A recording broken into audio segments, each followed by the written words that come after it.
Hello दोस्तों, नमस्कार।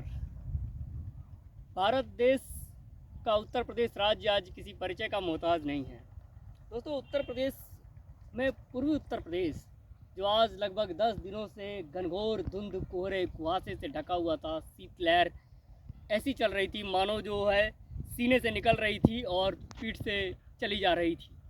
तो हड्डी चीर देने वाली ठंड महसूस कर रहे थे लोग।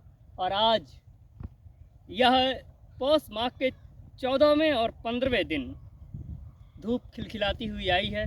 और जब दोस्तों धनु राशि को छोड़कर मकर राशि में प्रवेश करता है तो भारत की विविधता में एकता का एक अनोखा संक्रांति मनाया जाता है। मकर संक्रांति जब मकर राशि में सूर्य आता है, जैसे जनवरी के 14वें या 15वें दिन मकर राशि में जब सूर्य आता है, और मकर राशि का जो स्वामी है वह शनि कहलाता है, शनि ग्रह, इसीलिए हम इसे मकर संक्रांति के नाम से जानते हैं। और यह एक अनोखा त्यौहार है।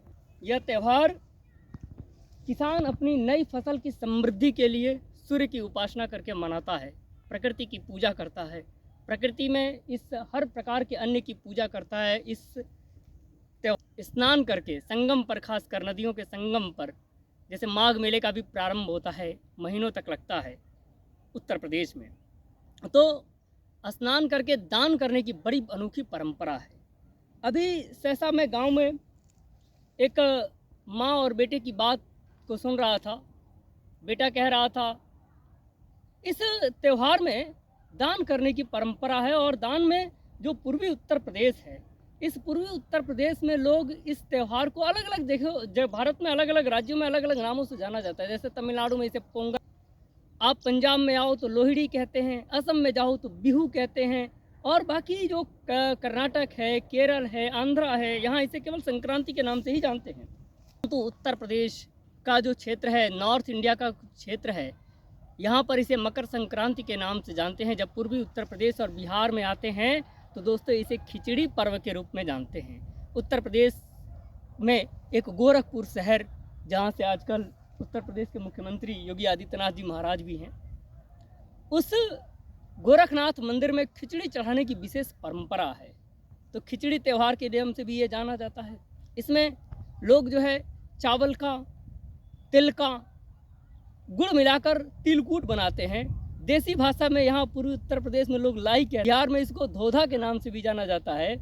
और यह त्यौहार दान किया जाता है। तो वो बेटा माँ से कह रहा था मुझे गुड़ तो पसंद नहीं है, डायबिटीज हो गया है मुझे, मैं कैसे लाई खाऊंगा, तुम खाती नहीं हो, तो ये आज इस बार क्यों बांधें लाई को। माँ उससे कहती है कि ठीक है, फिर मैं घर छोड़ के चली जाऊंगी। बेटा आश्चर्य में हो जाता है, ये ऐसा क्या हो गया, ऐसा क्या कह दिया उसने।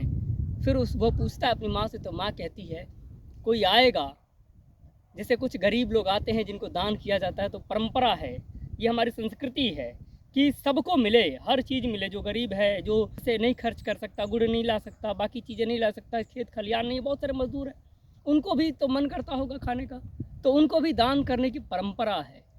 कुछ ब्राह्मण देवताओं को भी दान करने की परंपरा, ये सब भी दान करने की परंपरा है। स्नान दान करने की परंपरा बहुत महत्वपूर्ण परंपरा है। संस्कृति और समृद्धि का एक अनोखा त्यौहार है। विविधता में एकता लिए हुए ये त्यौहार भारत ही नहीं, भारत के अलावा अनेक देशों में भी मनाया जाता है। जैसे नेपाल इसका अनुपम उदाहरण है। नेपाल में थारू जनजाति इसे माघी के रूप में भी मनाती है। यह त्यौहार Cambodia, Thailand, Laos, Sri Lanka, Myanmar जैसे देशों में अलग अलग नामों से मनाया जाता है, और यह इसी समय ही मनाया जाता है। यह सूर्य और होने की प्रथा पर आधारित है। उत्तरी गोलार्ध के ये कुछ देशों के लोग इस त्यौहार को बड़े अनोखे ढंग से मनाते हैं, क्योंकि उन्हें लगता है कि यह सूर्य उत्तरायण होता है। यह त्यौहार किसान अपनी, देखिए ये सरसों आ रहा है, बढ़ रहा है, किसान प्रार्थना करता है ईश्वर से, प्रकृति से, कि हमारे अच्छी उपज को पैदा। तो ये त्यौहार है। इस त्यौहार की विविधता इतनी बड़ी है कि यह एक इतना अनोखा और समृद्ध त्यौहार है जिसके बारे में अकल्पनीय चीज़ें हैं। मैं कहानी इसलिए आ गया कि जो हम अपनी संस्कृति हैं, समृद्धि को खो रहे हैं, जैसे आने वाली पीढ़ी जैसे एक मेरा छोटा कज़न भाई है, उसकी 2 जुओं का बेटी पैदा हुई, तो वो अक्सर नाइजीरिया में रहा। तो मैंने सोचा कि मॉडर्न परंपरा चल रही है, आजकल लोग जो है पाश्चात्य संस्कृति से प्रभावित होकर एना मेना डी का नाम रख रहे हैं। मैं थोड़ा-सा आश्चर्य में रहा। उसने मुझे नाम सुझाया कि नाम संस्कृति और समृद्धि होना चाहिए, कैसा रहेगा? मैं आश्चर्य में रहा और मैं आज गर्व करता हूँ कि वह विदेशों में रहकर भी भारतीय संस्कृति को, जितनी दोनों प्यारी बेटियां, जुड़वा बेटियों का नाम संस्कृति और समृद्धि रखा।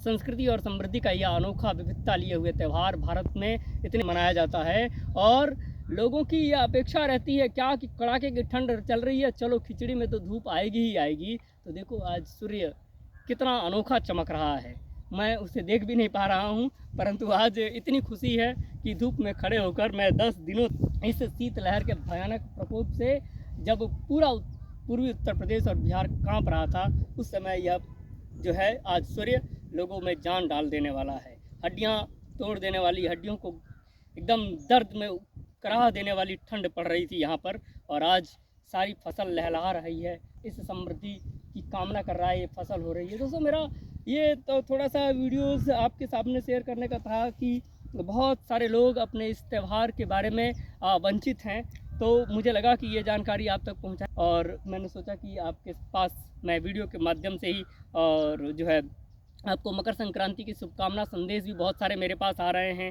जैसे इस अलग अलग, जैसे पतंग उड़ाने की भी बड़ी परंपरा है हमारे यहाँ। देखो याद आ रहा हमें, जैसे हम पश्चिमी भारत में चलते हैं, उत्तर पश्चिम भारत में चलते हैं, जैसे पंजाब में, राजस्थान में, गुजरात में उड़ाने की बड़ी अनोखी परंपरा है। और दोस्तों यह अपना एक समृद्धता का त्यौहार, विविधता में एकता का त्यौहार इतना बड़ा बाजार खड़ा करता है पतंग का कि आप आश्चर्य हो जाएंगे। बड़ी इकोनॉमिकल ग्रोथ में यह बहुत मदद देता है। तो हमारे जो सभी त्यौहार हैं वह धरातल से जुड़े हुए हैं, प्रकृति से जुड़े हुए हैं। हिंदू धर्म की यह एक अनोखी विशेषता है।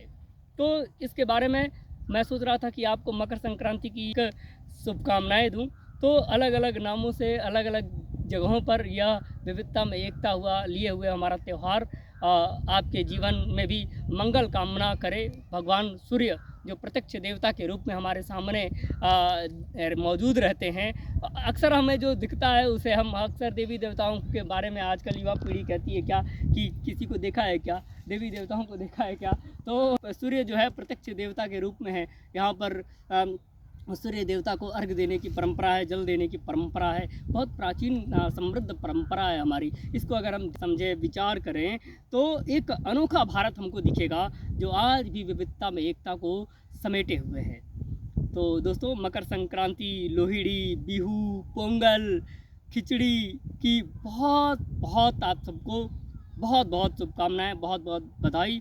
आशा करता हूँ कि यह आपके जीवन में समृद्धि और संस्कृति का संचार करेगा। बहुत बहुत नमस्कार दोस्तों।